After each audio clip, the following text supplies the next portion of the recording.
आशा करता हूं आप सब बहुत अच्छे होंगे। मेरा नाम है सिद्धांत अग्निहोत्री। स्टडी ग्लोस पे आपका बहुत बहुत स्वागत है।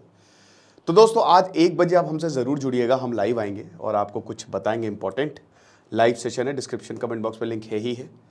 तो आज हम बात करेंगे कि भारत की मानसून डेट आखिरकार कब आएगी। तो भारत का मानसून कब आएगा और इस बार भारत में झमाझम बारिश होगी। ऐसा बोला जा रहा है कि 106% एवरेज रेनफॉल से ऊपर होगी, यानी कि 6% ऊपर ही होगी इस बार। तो पिछली बार तो मानसून वीक था, जाहिर सी बात है भाई, अल नीनो की वजह से सुपर अल नीनो था, तो जिसकी वजह से मानसून वीक था। बट भी अगस्त से ला नीना आ जाएगा। अल नीनो का पीक चला गया और ला नीना आ जाएगा।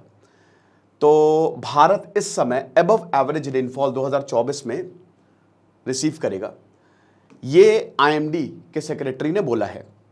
और ये बहुत अच्छी बात है, क्योंकि आपको पता है कि अभी 5 दिन, कल दिल्ली में 47.2 डिग्री सेल्सियस टेम्परेचर था। 5 दिन के लिए हीट वेव्स का अलर्ट जारी हुआ। सर आप तो कह रहे थे हीट वेव्स खत्म हो गई है। मेरे भाई, खत्म हो गई है। लॉन्ग स्पेल्स जो होता था, हीट वेव्स तो चलेंगी ही चलेंगी, लेकिन जो बहुत लंबे समय के लिए होती थी अब वो रही। गर्मी तो होगी ही होगी यार, गर्मी को थोड़ी ना रोक सकता, क्लाइमेट चेंज आ रहा है। लेकिन जो भयानक गर्मी वाला स्पेल था वो मतलब चला ही जाएगा।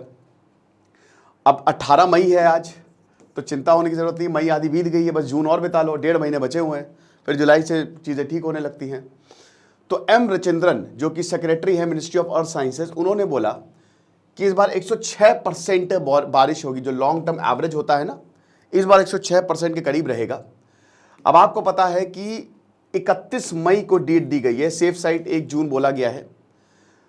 केरल में मॉनसून, हालांकि केरल में ऑलरेडी इस समय ऑरेंज अलर्ट है, गुजरात में बारिश हो रही है, पता नहीं क्या हो रहा है। तो केरल में ऑलरेडी अलर्ट है, ऑरेंज अलर्ट अभी 20 मई तक जारी है, जहां वहां पे भी बारिश हो रही है। तो आईएमडी ने बोला है कि एवरेज या नॉर्मल रेनफॉल 96 से 104% तक हो सकती है, जो हम एवरेज रेनफॉल निकालते हैं। और यह भी बोला है कि ला नीना वेदर कंडीशन जो है वो इस समय सेकेंड हाफ ऑफ 2024 में डेवलप हो गया। अब आपको पता ही है, ये है साउथ अमेरिका पेरू वाला रीजन, ये है ऑस्ट्रेलिया वाला रीजन, जो इंडियन सब कॉन्टिनेंट पूरा का पूरा आता है। अब वार्म ओशन करेंट्स, मैंने कई बार बताया है कि ये यहाँ पे आ जाते हैं तेज़ हवाओं के चलते, और जब ऑस्ट्रेलिया के साइड आते हैं तो ठंडा पानी नीचे चला जाता है, गर्म पानी ऊपर रहता है। हवा तेज़ होती है तो वार्म ओशन करंट को यहाँ खिसका देते हैं। अब पानी हल्का है, गर्म पानी हल्का होता है, तो बादल बनाते, खूब बारिश होती है, खूब बारिश। इस कंडीशन को कहते हैं ला नीना, ठीक है ना। इसका ऑपोजिट होता है अल नीनो, जब वार्म ओशन करंट जो है वो पेरू में चला जाता है। अब वार्म ओशन करंट पेरू में चला गया तो पेरू में बहुत बारिश होगी, यहाँ पे बारिश नहीं होगी। यही कंडीशन है अल नीनो, और ये पिछले साल थी। अब अभी ला नीना आ गई है, तो मस्त बारिश जो है वो होने वाली है। अच्छा, पेरू में जब बारिश होती है, यानी कि अल नीनो दोनों के लिए खराब है, भारत के लिए भी, क्योंकि भारत का क्लाइमेट ही मानसून टाइप है। तो भारत के लिए तो बहुत खराब है ही है। भारत की खेती बारिश पर डिपेंड करती है, भारत में सालों साल बारिश होती है, किसी ना किसी पार्ट में बारिश होती ही रहती है। तो इसीलिए भारत का क्लाइमेट मानसून टाइप है, तो इसीलिए भारत बहुत इफेक्ट होता है। तो अल नीनो यहाँ के लिए दिक्कत है, क्योंकि यहाँ पे सूखा पड़ेगा और पेरू में बहुत बाढ़ आएगी, ठीक है। अब क्या होता है कि जब ला नीना कंडीशन आती है तो यहाँ खूब बारिश होगी, अपवेलिंग होती है। अपवेलिंग क्या होता है, ठंडा पानी नीचे चला जाता है पेरू का, गर्म पानी इधर आ गया, ठंडा पानी ऊपर चला जाएगा। ठंडा पानी जब ऊपर जाएगा तो नीचे जो भी मछलियाँ मिनरल्स है वो सब लेके आएगा, तो मछलियों के लिए यहाँ पे मस्त हो जाता है पेरू के। और ऐसे ही यही कंडीशन, ऐसे ही डाइपोल भी काम करता है, जो इंडियन ओशन डाइपोल नहीं है, ये भी ऐसे ही काम करता है। ये भी बहुत ही महत्वपूर्ण भूमिका निभाता है बारिश होने में, ठीक है ना। यहां तक ये बोला है कि देखिए नॉर्थ वेस्ट, वेस्ट और नॉर्थ ईस्टर्न पार्ट में मानसून कम है, लेकिन मुझे नहीं लगता। आसाम में तो वैसे भी बहुत बारिश होती है, क्योंकि रिवर वैली में ही आता है, ठीक है ना। मृत्युंजय मोहपात्रा आईएमडी चीफ बताते हैं कि अल नीनो जो है वो अब न्यूट्रल स्टेज में जाने वाला है, और जैसे ही मानसून आएगा तुरंत ला नीना कंडीशन जो है वो सेट इन हो जाएगी, ठीक है।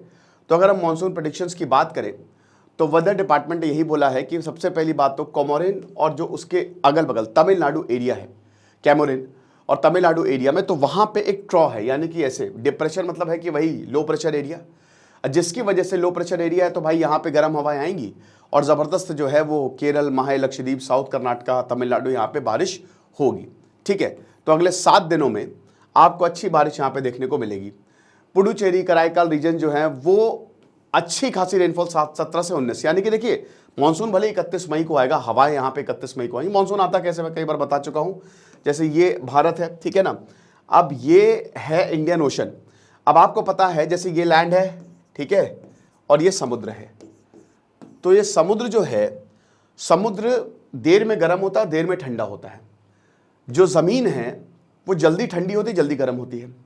तो अभी जो सन है वो एकदम ऊपर है आपके इक्वेटर पे, तो जबरदस्त बारिश हो रही है, यहाँ जबरदस्त गर्मी पड़ रही है भारत में। तो भारत के लैंड में क्या हो रहा है, बहुत भयानक तरीके से गर्म हो रहा है। अब मैंने आपको कई बार बताया था गर्मी मतलब क्या होता है, लो प्रेशर। जब बहुत ज्यादा गर्मी है तो लो प्रेशर, और समुद्र जो है कंपैरेटिवली ठंडा है, तो यहां पे हाई प्रेशर एरिया है। ठंडा हाई प्रेशर समझो भाई, कई बार मॉलिक्यूल जो है बहुत लूज रहते हैं तो लो प्रेशर हो जाता है, ठीक है ना। आप दूर दूर रहोगे तो लो प्रेशर, हाँ भाई गर्मी है दूर ही रहो, लेकिन जब बहुत एकदम पास आ जाओगे तो बहुत हाई प्रेशर हो जाएगा।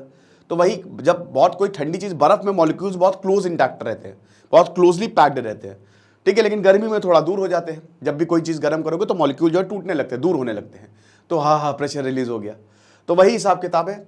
तो गर्मी में होता है लो प्रेशर और ऐसे हाई प्रेशर हो जाता है, ठीक है ना। तो अब क्या है, समुद्र में अगर हाई प्रेशर है तो मैंने आपको बताया कि जो पूरी दुनिया में higher concentration to lower concentration चीजें जाती है, जाहिर सी बात है भाई, ठीक है। हायर कॉन्सेंट्रेशन, जहां पे कॉन्सेंट्रेशन, भाई तुम खुद सोचो कि इस कमरे में बहुत सारे लोग हैं, बाहर कोई नहीं है, तो तुम बाहर लो प्रेशर एरिया है, यहाँ हाई प्रेशर एरिया, सब ऐसे फंसे हुए हैं, तो तुम बाहर ही तो भागोगे, हायर टू लोअर। तो वो तो यूनिवर्सल लॉ है। तो अब हवाएं क्या होगी, हायर टू लोअर जाएंगी, समझ रहे हो, यानी कि सी टू लैंड जाएंगी। अब हवा जो है, जैसे मोजाम्बिक में वार्म करंट है, जहां पे, तो आप समझ गए, जहां पे भी गर्मी होगी, बहुत ज्यादा गर्मी होगी, तो हवा अपने आप वहां मुड़ जाएगी, ठीक है। तो एक तो ITCZ का शिफ्ट होना, ITCZ जो होता है इंटर कन्वर्जेंस ट्रॉपिकल जोन, वो लो प्रेशर एरिया होता है, गर्म होता है, वो उठ के भारत में आ जाता है, वो शिफ्ट हो जाता है, शिफ्ट होता रहता है, तो अपने आप हवाएं इधर चली जाती हैं।